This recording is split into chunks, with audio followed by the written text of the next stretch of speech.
The toll violation notice arrived at my temporary apartment in Frankfurt on a Tuesday, bearing a grainy black and white photograph of a license plate I had bolted onto a 1996 Jeep Cherokee 3 years earlier. I was 8 months into an 18-month logistics deployment, restructuring supply chains for a European automotive supplier. My days were measured in shipping manifests, customs clearances, and efficiency audits. I dealt in facts, in physical locations of physical objects. According to my own meticulously kept records, that Jeep was supposed to be sitting under a heavy canvas tarp in a detached garage behind my father's house in Ohio. Instead, according to the timestamp on the violation, it was crossing a bridge in Kentucky at 2 in the morning. I stared at the paper, the harsh fluorescent light of my kitchen reflecting off the glossy surface. I did not immediately call my father. Ezekiel Ryder was a man who required preparation. For 30 years, he had served as a county zoning board commissioner, a man who possessed a quiet, suffocating authority. He built his entire persona around the concept of community sacrifice, often volunteering other people's resources to maintain his image as a local benefactor.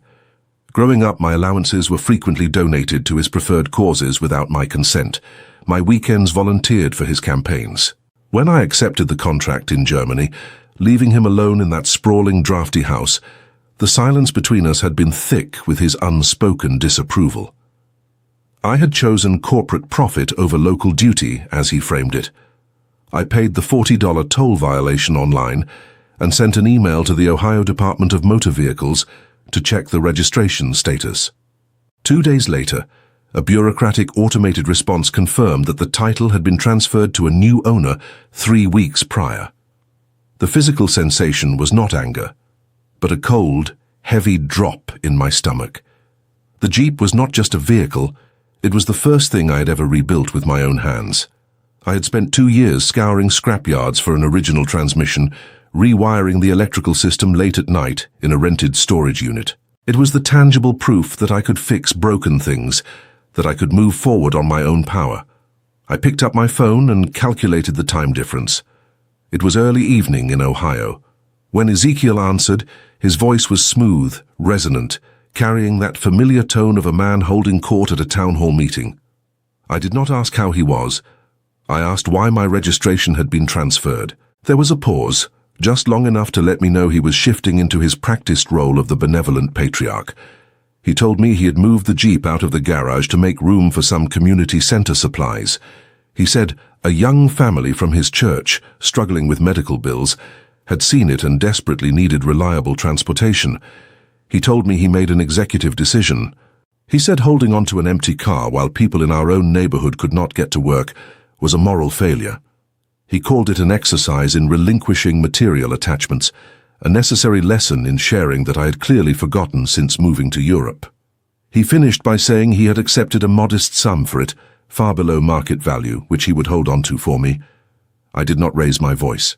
I asked him how he legally transferred a title that was locked in a fireproof box in my bedroom, a box for which I held the only key. The line went very still. He said I was focusing on administrative trivialities instead of the human element, and that he had simply filed for a lost title using a power of attorney document I had supposedly signed before I left. He reminded me of a stack of mail forwarding papers I had rushed through during my last week in Ohio. He had slipped a general power of attorney into the pile. My silence stretched over the transatlantic cable. He told me to let it go, to be proud that my unused property was serving a higher purpose, and then he hung up.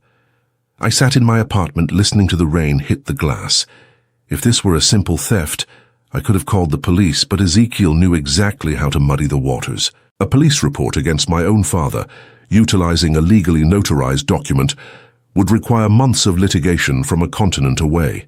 It would drain my savings and jeopardize the intense focus required for my logistics contract. He had calculated the friction and determined I would take the path of least resistance. He assumed I would absorb the loss rather than initiate a devastating public war with a respected local figure. He was relying on my historical tendency to walk away from his boundary violations. I spent the weekend pulling every financial record attached to my name and his. I did not search for the Jeep. I searched for the money. If he had sold it to a struggling family for a pittance, there would be a small cash deposit. But Ezekiel was not a man who took administrative risks for charity. His altruism was always a shield for self-preservation. By Sunday night, I found a discrepancy. 4 years ago, I had co-signed a small home improvement loan for him, a temporary measure to fix a failing roof. The loan was tied to the local credit union where we both held accounts. When I checked the credit union portal, that loan had been abruptly paid off 3 weeks ago, on the exact day the Jeep's title was transferred. The payoff amount was $12,000. The struggling family from the church did not exist. He had sold a meticulously restored classic vehicle at a premium to clear his own debt. I requested 2 weeks of personal leave from my director in Frankfurt, packed a single suitcase, and booked a flight to Cleveland. I did not inform Ezekiel I was returning. The drive from the airport to my hometown was an exercise in compartmentalization. I watched the grey, stagnant neighborhoods of the Rust Belt roll past, feeling the familiar weight of the region pulling at me. I checked into a generic highway motel on the edge of town, refusing to step foot in his house. At 9 in the morning, I walked into the local branch of the credit union. The lobby smelled of damp wool and industrial floor cleaner. I asked to speak with the branch manager regarding a fraudulent title release and an unauthorized loan payoff. I was directed to the office of Arthur Vance. He was a man in his late 50s, wearing a slightly frayed collar, his desk piled with disorganized stacks of loan files. He recognized my last name immediately. Ezekiel was a fixture here, a man who shook hands and spoke loudly about municipal bonds. I sat down and placed my passport, my original title documentation, which I had retrieved from a secure digital cloud backup, and the power of attorney document I had obtained from the county clerk's online registry on his desk. I pointed out the date of the power of attorney. It was dated 2 days after my passport stamps proved I had already entered Germany. The notary stamp belonged to a woman who worked in Ezekiel's zoning office. Arthur Vance picked up the papers. His demeanor shifted from casual customer service to a tense, guarded professional posture. He typed my account information into his terminal, his eyes scanning screens of data I could not see. I explained that the power of attorney was invalid, the signature on the lost title application was a forgery, and the proceeds of the sale were illicitly routed to pay off a loan I had co-signed. I told him I was prepared to contact the state attorney general regarding banking fraud involving a notary public. I did not want the car back. The car was gone, tainted by the transaction. I wanted my name entirely decoupled from Ezekiel Ryder, and I wanted the credit union to reverse the payoff, holding him solely liable for the fraudulent transfer. Arthur stopped typing. He looked at the door of his office, ensuring it was closed, then looked back at me. His hands were resting flat on his desk. He took a slow breath, the kind of breath a person takes when the ground beneath them has suddenly given way. He explained that Ezekiel had not just brought in a buyer for the vehicle. The buyer was a collector named Gideon, a man from out of state who had wired the funds directly to the credit union via an escrow service. Because Ezekiel had used the power of attorney to authorize the wire transfer, the credit union had processed it as a legitimate asset liquidation. Then Arthur turned his monitor slightly toward me. He pointed to a line of text buried under my father's primary account profile. The sentence he spoke was quiet, devoid of any bureaucratic jargon, carrying the heavy finality of a falling vault door. He said that utilizing a forged instrument to liquidate a co-signed asset meant the credit union was legally obligated to freeze all connected accounts and trigger the immediate default clause on Ezekiel's commercial equity line. I stared at the screen. I did not know about a commercial equity line. Arthur, looking physically ill, explained that Ezekiel had secretly leveraged his entire property, his municipal pension, and his savings against a massive high-risk commercial loan to fund a failed real estate development on the edge of town. He had been drowning in debt for a year. The only thing keeping the credit union from foreclosing on his house was the clean standing of the small home improvement loan I had co-signed. By forging my name to sell the Jeep and pay off that small loan, Ezekiel thought he was buying himself a few more months of breathing room. Instead, by introducing a fraudulent document into a federally regulated banking transaction, he had breached the terms of his massive commercial equity line. The bank was required by federal law to call in the entire commercial debt immediately. Ezekiel had built an intricate, precarious tower of financial lies, using his reputation as collateral. In his arrogance, assuming I would just stay in Europe and accept his lecture on sharing, he had pulled the final support beam out from under his own life. Arthur printed a series of disclaimers and fraud affidavits. He told me that by signing them, I was officially declaring the title transfer fraudulent, which would clear my name completely from his accounts. But it would also initiate an automated process. The credit union's legal department would seize Ezekiel's assets by the end of the business day. His house, his pension, his carefully curated public image would all collapse in a matter of hours. Arthur held out a pen. He asked if I wanted to call my father first, to warn him, to perhaps find another way to handle this internally. I looked at the pen. I thought about the hours I had spent under the chassis of that Jeep, the smell of grease and rust, the quiet satisfaction of making an engine turn over after weeks of silence. I thought about the decades of being told my time, my money, and my boundaries were selfish if they did not serve his narrative. There was no anger left, no desire for a cinematic confrontation in his living room, no need to hear him try to spin this into another lesson. I picked up the pen and signed my name on the lines Arthur indicated. I initialed the fraud declarations. I handed the documents back across the desk. I walked out of the credit union into the cold Ohio air. I drove my rental car back to the motel, packed my single suitcase and drove to the airport. I changed my return ticket for an earlier flight. I did not text him. I did not call him. I sat in the departure terminal, watching the planes push back from the gates, drinking a lukewarm cup of black coffee. My phone began to vibrate in my pocket just as they called my boarding zone. The caller ID flashed his name over and over, frantic and persistent. I turned the device off, dropped it into my bag, and walked down the jet bridge, listening to the hum of the engines preparing for takeoff.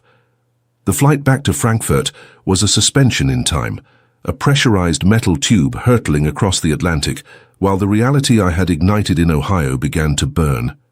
I did not sleep. I watched the flight path map on the seatback screen, watching the digital rendering of my plane inch further away from the blast radius. By the time I cleared German customs and boarded the train to my apartment, it was already late morning in Europe, but the middle of the night in the Midwest. My phone, which I had kept in airplane mode since boarding, finally connected to a local cell tower.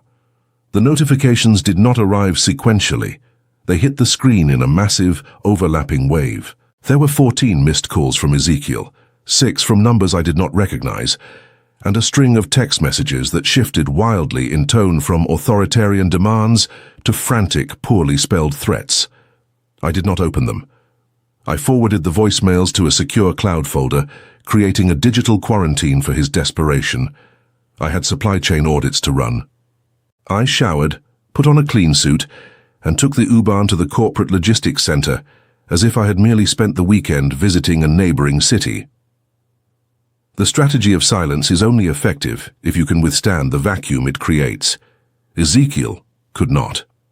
For a man who had spent 3 decades controlling the narrative of every room he entered, being abruptly shut out of his own financial architecture by an invisible automated banking protocol was intolerable. By my 3rd day back in the office, the fallout began to breach my carefully constructed walls. I was in a conference room reviewing shipping manifests for a newly acquired fleet of cargo trucks when my administrative assistant knocked on the glass door. She looked confused, holding a message slip. She explained that a man claiming to be a county commissioner from the United States had called the main corporate switchboard, demanding to be patched through to my department director. He had claimed there was an international legal emergency requiring my immediate suspension. A cold spike of adrenaline hit my chest, but I kept my face entirely neutral. I thanked her, took the slip, and walked to my private office. Ezekiel was escalating. Having lost access to his local leverage, he was attempting to detonate my professional reputation from 4,000 miles away. He was gambling that my European employer would see a complex foreign legal dispute as a liability and terminate my contract, forcing me to return to Ohio and deal with him on his turf. He severely misunderstood the nature of German corporate bureaucracy. I immediately scheduled a meeting with my director and the company's internal legal counsel. I did not offer a dramatic story of familial abuse or emotional suffering. I presented the facts as a logistical error caused by a hostile third party. I provided a translated summary of the fraud affidavits I had signed at the credit union, explaining that an estranged relative was under federal banking investigation and might attempt to use the company as a conduit for harassment. The legal counsel simply nodded, flagged Ezekiel's name in the corporate firewall, and instructed the switchboard to route any further calls from Ohio directly to a legal answering service. The attempt to ruin my career was neutralized in 14 minutes. But Ezekiel's desperation was mutating.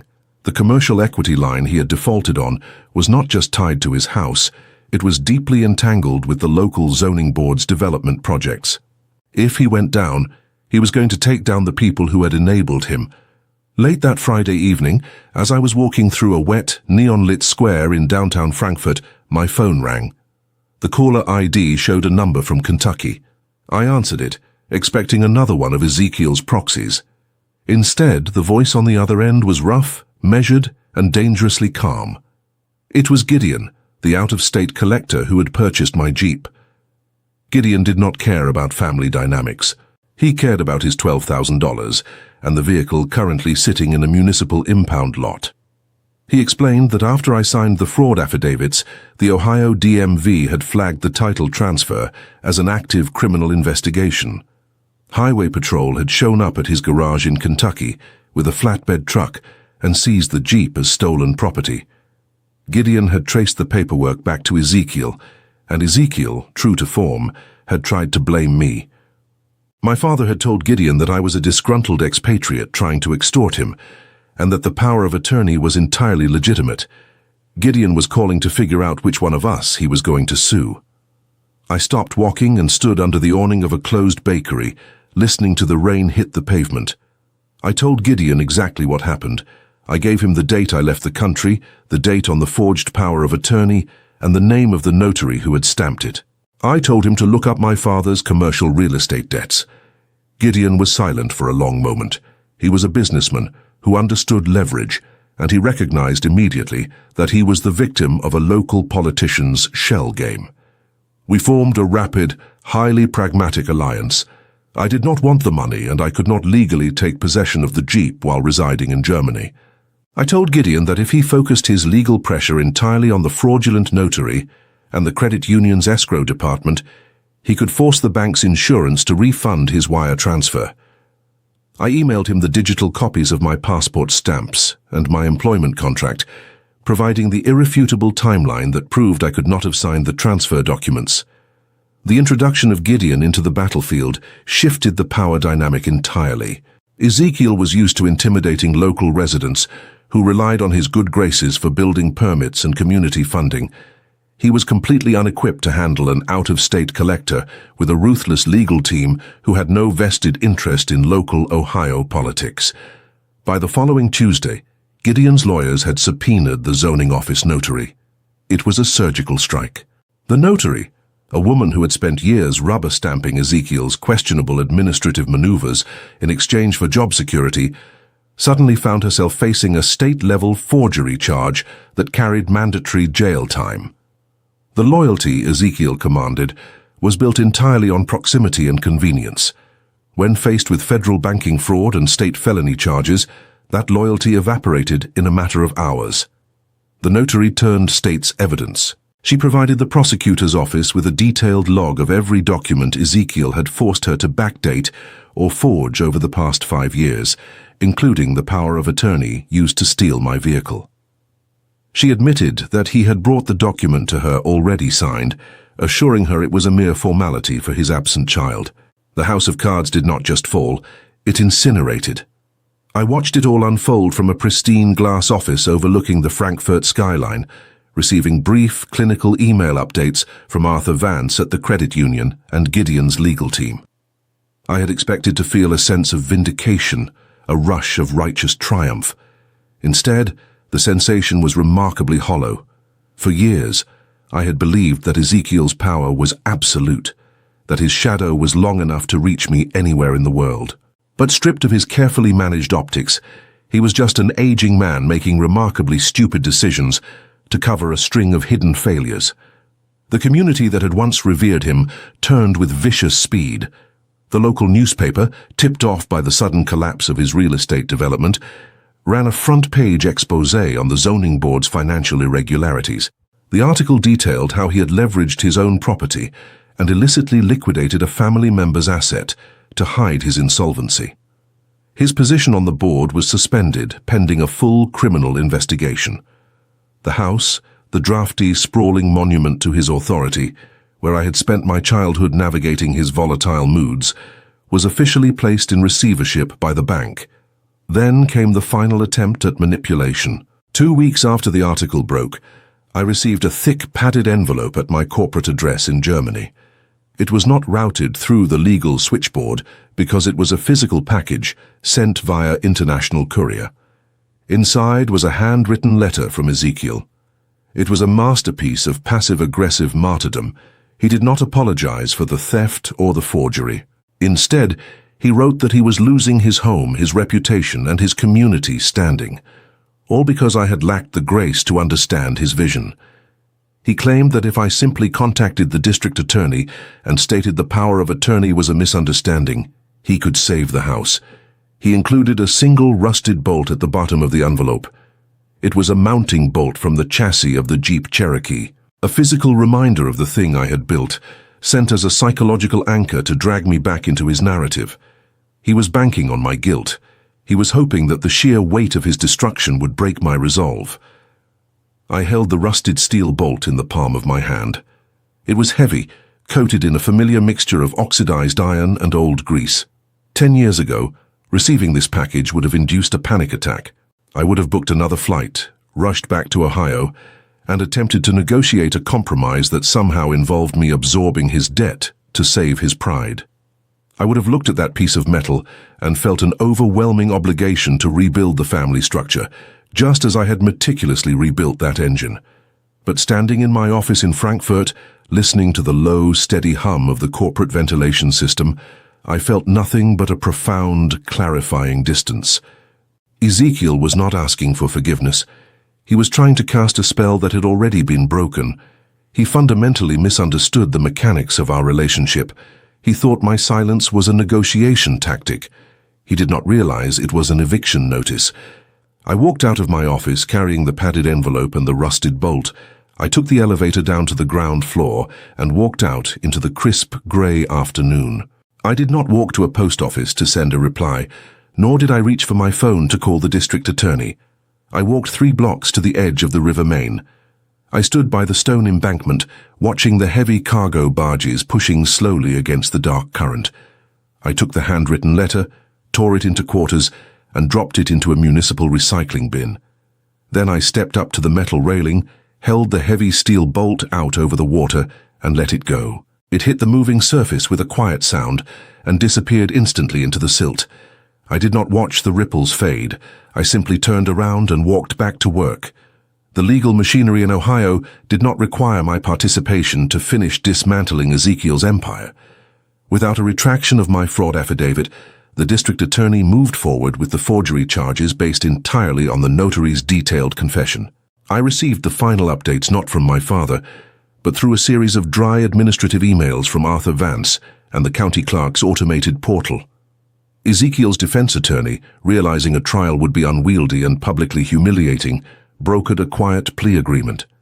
Ezekiel pleaded guilty to a lesser charge of falsifying state financial documents. He avoided a lengthy prison sentence due to his age, but the plea carried heavy financial restitution and a permanent ban from holding any municipal office or serving on any county board. The credit union finalized the foreclosure on the house. The sprawling property where he had hosted his zoning board dinners and collected his local favors was auctioned off to a commercial developer who immediately filed permits to tear it down. Ezekiel was forced to move into a small ground-floor apartment on the outskirts of the county, living off a heavily garnished fraction of his former income. The community he had manipulated for decades quietly erased him from their social registry, treating his downfall not with outrage, but with the cold, embarrassed indifference he had always feared most. Gideon, armed with the finalized court orders and the confession of the notary, successfully cleared the title of the Jeep. He sent me one final email, a short note praising the pristine condition of the transmission, along with a photograph of the vehicle parked in his climate-controlled garage in Kentucky. I archived the email and permanently deleted the secure cloud folder containing Ezekiel's forwarded voicemails. There was no grand confrontation, no tearful reconciliation in a courtroom, no dramatic final speech. The man who had demanded my absolute submission was simply reduced to a closed file on a bank manager's desk. 6 months later, my logistics contract in Frankfurt approached its expiration date. My director called me into his office and offered me a permanent position overseeing the entire Western European supply chain division. Accepting the role meant giving up my temporary expatriate status. It meant filing for permanent residency, paying into a new pension system, and fully integrating into a life an ocean away from the American Midwest. I signed the new contract before leaving his office. That weekend, I moved out of the sterile, furnished corporate apartment I had lived in for a year and a half. I signed a lease on an unfurnished flat in a quiet, older neighborhood in Sachsenhausen, a space with high ceilings, heavy wooden doors, and large windows that let in the morning light. It was a blank slate. On my first Sunday in the new apartment, I visited a local flea market near the river. I was not looking for anything specific, but near the back of the market, leaning against a stone wall, I found a vintage German touring bicycle. The dark green paint was chipped. The chain was locked tight with rust, and the brake cables were completely frayed. The vendor sold it to me for 20 euros. I rolled it back to my apartment, carrying it up the 3 flights of stairs. I laid a thick canvas tarp across the floor of my small balcony, set the bicycle down, and opened a newly purchased box of tools. The late afternoon sun was reflecting off the windows of the buildings across the street, casting long, warm shadows over the cobblestones below. I sat down on the floor, picked up a wrench, and began carefully loosening the rusted bolts on the rear wheel. The smell of metal and penetrating oil rose in the cool air. I was not fixing it to prove a point to anyone. I was not restoring it for someone else to take away. I turned the wrench, feeling the tension give way to a smooth, satisfying release, and listened to the quiet rhythm of my own breathing. Editor. The infographic presents the story as more than a conflict over a stolen vehicle. It shows how the sale of the Jeep becomes the moment when years of manipulation, entitlement, and financial control collide with legal accountability. The narrator is working in Frankfurt when a toll notice reveals that his 1996 Jeep Cherokee is being driven in Kentucky. This creates the central contrast of the story. The son relies on facts and records, while his father survives through influence, reputation, and emotional pressure. The psychological section explains that Ezekiel does not describe the theft as theft. He calls it a lesson in sharing and presents the unauthorized sale as an act of morality. This is coercive control because it replaces the victim's reality with the abuser's narrative. The father tries to make resistance look selfish and obedience look virtuous. The infographic also connects this behavior to repeated boundary violations. The Jeep is not treated as the son's property, but as another family resource the father believes he has the right to use. This reflects a deeper belief that the son's time, money, choices, and possessions exist to support the father's needs and public image. The financial abuse becomes clear when the narrator follows the money. The vehicle was not sold to help a struggling family. It was sold for $12,000 so Ezekiel could pay off his own debt. The forged power of attorney, false title transfer, and loan payoff reveal that the moral explanation was only a disguise. The cause and effect sequence shows why the plan failed. The forged document made the sale fraudulent, the sale triggered a bank review, and the review exposed a much larger commercial debt. Ezekiel believed the narrator's silence would protect him, but documented evidence activated systems he could no longer control. The social analysis shows how reputation can function as power. Ezekiel depends on his status as a local official and community benefactor to discourage questions and protect his authority. Inside the family, this same pressure appears as obligation. The son has been trained to believe that protecting his father is more important than protecting himself. Once banks, notaries, title offices, and prosecutors become involved, the private family narrative loses its power. Formal institutions do not respond to guilt or prestige. They respond to records, signatures, dates, and legal responsibility. The narrator's emotional distance is not cruelty or revenge. It is self-protection. By refusing to argue, rescue, warn, or negotiate, he ends the cycle that kept him trapped. The father loses his office, property, reputation, and influence because of his own decisions, not because the son seeks punishment. The final image of the bicycle explains the deeper meaning of the story. The narrator is still someone who repairs broken things, but he no longer does so to earn approval or save another person from consequences. He rebuilds the bicycle for himself, in a new home and a new life. The final lesson is that autonomy is not selfish. Freedom begins when guilt loses its authority, boundaries become real, and truth is allowed to produce its own consequences.